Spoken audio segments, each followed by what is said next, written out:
A nossa rejeição sobre produções feitas por IA também é uma discussão sociopolítica e você tá mais do que pronto pra gente falar sobre isso. Oi, eu sou a Mari, eu sou pesquisadora em arte, ciência e tecnologia e você pode saber mais sobre isso pelo meu link da bio. E hoje eu preciso conversar sobre o porquê a valorização do handmade, o feito com as mãos, vai além de uma questão estética. Bora! A popularização massiva das inteligências artificiais proporcionou facilidade ao acesso de ferramentas de produção visual. Isso significa que imagens, ilustrações, vídeos, texto, tudo passou a ser produzido em larga escala, com baixo custo e altíssima velocidade, gerando uma transformação estrutural no valor simbólico das produções criativas. O valor simbólico está historicamente associado à escassez, à falta e ao pouco. Nesse sentido, se a produção é constante e abundante, o valor social tende a diminuir. Pensa na moda, por exemplo. As fast fashion que produzem roupas em larga escala tendem a ser mais baratas do que as marcas de luxo que produzem roupas com estoque limitado. Outro exemplo é a discussão sobre autenticidade e originalidade. Autêntico não significa original. Autêntico significa que, de fato, aquilo foi feito por quem afirma ter feito. Essa discussão remonta bastante a um assunto que eu também já trouxe em vídeo antes, a reprodutibilidade técnica. O humano Walter Benjamin diz que a multiplicação técnica das imagens enfraquece aquilo que ele chama de aura, a ideia de singularidade, unicidade, autenticidade de uma obra. E quando a gente fala de produção criativa gerada por IA, esse processo de singularização, unicidade, autenticidade é automatizado, desde a criação até a reprodução. O gostinho de ser raro deixa de existir. Tá dando para acompanhar onde eu quero chegar? É nesse cenário que a gente enxerga uma reação cultural de valorização dos processos artesanais, da produção manual e da estética do feito com as mãos. E meio que sempre foi assim, só que agora mais ainda, porque se todo mundo pode gerar criatividade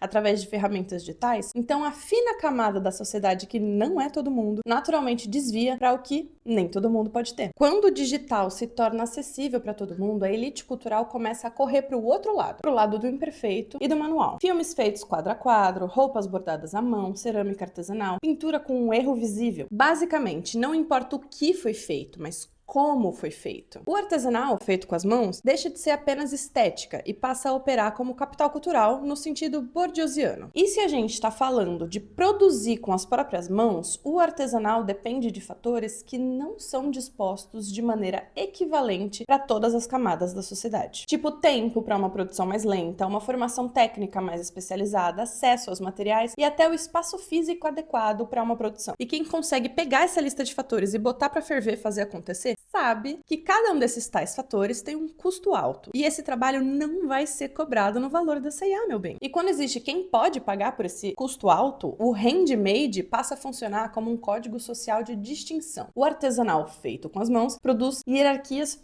culturais. E esse cenário gera uma espécie de paradoxo contemporâneo. Ao passo que a automação amplia o acesso para a produção criativa, o mercado e as elites sociais passam a valorizar as práticas de criação que exigem exclusividade material e temporal. A democratização da técnica é diretamente proporcional à elitização do valor simbólico. A valorização contemporânea do handmade não pode ser interpretada apenas como nostalgia estética ou uma preferência artística. Ela é um fenômeno social, político e econômico, relacionado à lógica da escassez, à diferenciação cultural e uma reorganização do que é valor na era digital do capitalismo. Afinal, quando tudo pode ser produzido rápido, barato e em escala, a produção perde raridade. E no capitalismo, o que não é raro perde automaticamente valor simbólico. Então, quando eu digo que a nossa rejeição sobre produções feitas por IA também é uma discussão sociopolítica, é porque o artesanal feito com as mãos também se tornou peça no jogo das classes econômicas e sociais. E assim, o capitalismo encontrou um novo luxo para vender, que plataforma de IA nenhuma consegue replicar: a nossa humanidade. Quando tudo passa a ser gerado por algoritmo, o que sobra de mais raro é a nossa humanidade. E às vezes, a nossa rejeição à produção em massa de IA alimenta a capitalização do que nos faz ser humanos.